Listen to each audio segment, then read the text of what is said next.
शिविर निर्देशक आदरणीय हुकुम काका जी के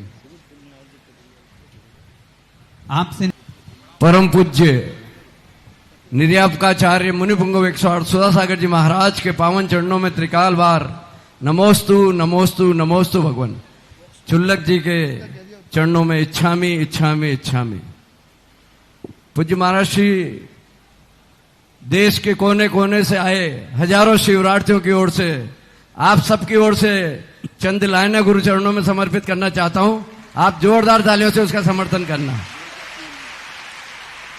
कि लगन तुमसे लगा बैठे, क्या कि लगन तुमसे लगा बैठे, जो होगा देखा जाएगा।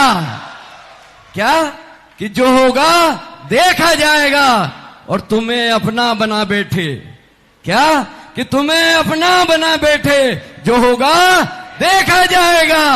और दीवाने बन गए हैं हम तेरे, दीवाने बन गए हैं हम तेरे, तो अब कर्मों से क्या डरना।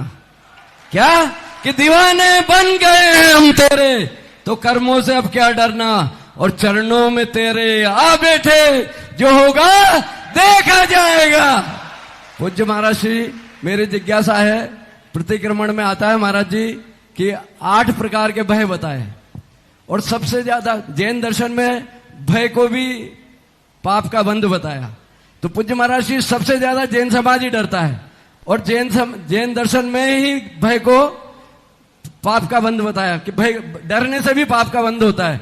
तो महाराज जी ऐसा क्यों है कि ये विपरीत परिस्थिति क्यों है, जबकि जैन दर्शन के लोगों को तो ये पढ़ने के बाद निर्भीक होना चाहिए हर चीज में, जिन शासन की रक्षा के लिए, जिन धर्म के लिए, जिन प्रभावना के लिए, जिन आयतन की रक्षा के लिए हमें सबको निर्भीक होना चाहिए। चाहे तन देना पड़े, चाहे मन देना पड़े, और चाहे धन देना पड़े, तो भी हमें होना चाहिए। पर महाराज जी ये जैन समाज में ऐसी विपरीत परिस्थिति क्यों है, मेरी जिज्ञासा का समाधान करें महाराज जी।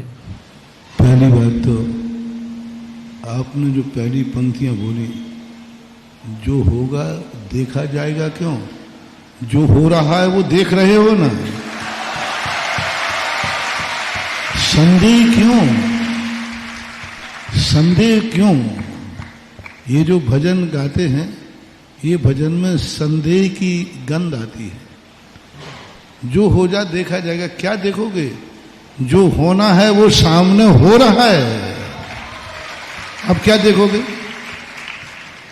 सामने हो रहा है, भगवान के दर्शन हो गए, हम समर्पित हो गया, उन्होंने हमें स्वीकार कर लिया, अब क्या होगा? जो होना था वो तो हो रहा है। इसलिए भविष्य के संदेह में क्या होगा वो देखा जाएगा नहीं, जो हो रहा है वो मैं सब अपनी आंखों से देख रहा हूं। पहली बात। दूसरी बात है कि डरने का मूल कारण रहता है कि कहीं अनर्थ न हो जाए। कानून में एक बात आई है, 100 गुनहगार बच जाएं, लेकिन कहीं एक बेगुनाह को सजा ना हो जाए। सबसे बड़ी चीज सज्जन साधु पुरुष क्यों नहीं बोलते किसी संबंध में, जब तक पूरी जानकारी। कानून क्यों तारीखों पर तारीख बढ़ाता है? सबको मालूम है कि भाई ये घटना घटी है, किसी ने चोरी की है, किसी ने किसी को मार दिया है, फिर भी पेशी पे पेशी बढ़ा देते हैं, फिर भी सालों निकाल देते हैं। क्यों? उसका मूल कारण है कि कानून में लिखा है 100 गुनहगार बच जाएं, कहीं एक बेगुनाह को सजा न हो जाए। और यही आदर्श काम। और हम सोचते हैं 100 बेगुनाह मरे तो मरे, उनमें एक गुनाह को तो पकड़नी। सेब ये पाश्चात्य संस्कृति है कि सेब बेगुनाह मर जाएं तो मर जाएं, लेकिन एक बेगुनाह को ढूंढना चाहिए। एक गुनाहगार को ढूंढने के लिए हमें 100 बेगुनाह मारना पड़े तो मार डालो। ये आतंकवादी की नीति है, ये आताताइयों की नीति है, ये अराजक तत्वों की नीति है, ये अंग्रेजों की नीति थी। अंग्रेज कहते हैं कि एक यदि अपराधी को ढूंढने के लिए हमें पूरा नगर मारना पड़े, पूरा जलियांवाला कांड करना पड़े, तो कर डालो, 100 बेगुनाह मरे तो मार दो।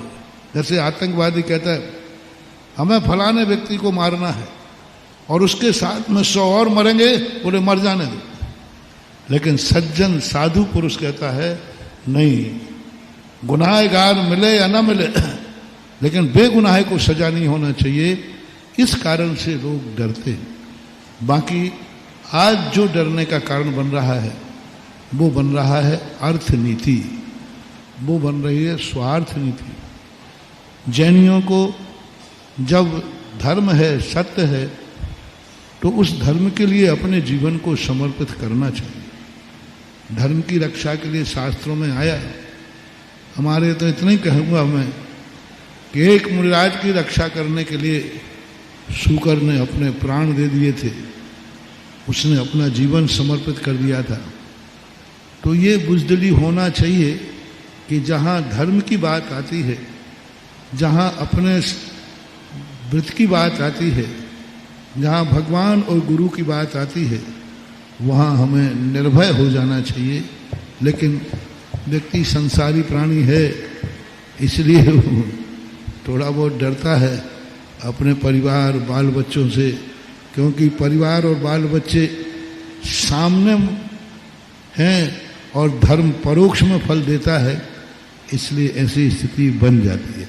नमोस्तु भगवान, नमोस्तु भगवान, नमोस्तु भगवान। जिज्ञासा रखें बिक्की भाई, दिल तो कर रहा है कि भजन गा लें, लेकिन मन को रोकते हुए अगली जिज्ञासा। नयार्थ जैन, लगन तुमसे लगा बैठे, जो होगा देखा जाएगा। बिक्की भाई, और अगली जिज्ञासा, हाँ दिल्ली से मेरे आराध्य गुरुदेव के चरणों में त्रिवार नमोस्तु। नयार्थ जी खड़े हो जाए। गुरुदेव कहते हैं हमें हमेशा ही सकारात्मक सोचना चाहिए। तो जिज्ञासा ये थी गुरुदेव कि किसी सकारात्मक सोचने वाले इंसान ने एरोप्लेन बनाया होगा, तो किसी नकारात्मक सोचने वाले इंसान ने पैराशूट बनाया होगा, किसी सकारात्मक सोचने वाले ने पेंसिल बनाई, तो किसी नकारात्मक सोचने वाले ने रबड़ बनाई होगी। तो गुरुदेव हम ये सकारात्मक और नकारात्मक के बीच में तालमेल को कैसे समझें, कृपया मार्गदर्शन दें। नमोस्तु गुरुदेव। प्रथम प्रश्न के में जवाब दिया था मैंने, सोचना हमेशा सकारात्मक ही है, लेकिन नकारात्मक की तैयारी करना है। लिखना, लिखते समय मिटाने के लिए नहीं लिखना, लेकिन लिखने बाद मिटाना पड़े तो रबड़ तैयार रखना। नहीं, लिखते ही समय क्यों लिख रहे हो, बोले मिटाने के लिए लिख रहा हूं, तो ये नकारात्मक सोच गलत है। सोचना सकारात्मक ही है, लेकिन नकारात्मक की तैयारी करना है। पैराशूट बनाना है इसलिए कि प्लेन बना दिया, लेकिन नकारात्मक की तैयारी करना है। नकारात्मक पहले से नहीं, जो प्लेन में बैठेगा वो गिरेगा, जो प्लेन में बैठेगा वो गिरेगा, ये नहीं करना। जो प्लेन में बैठेगा वो सफल होगा, लेकिन नकारात्मक की तैयारी करना चाहिए। जीवन में हमेशा ये मान के चलना चाहिए कोई भी कभी भी खतरा हो सकता है। जीवन में हमेशा ये मान के चलना चाहिए अपना भी दुश्मन हो सकता है। ये मत मानना चाहिए कि हमारा भाई है, ये मत समझना चाहिए कि हमारा बहुत निकटवर्ती मित्र है। नहीं, एकदम तैयार रहना चाहिए, क्योंकि अपने भी एक क्षण में पराये होते हुए देखे जाते हैं। तो इस रीति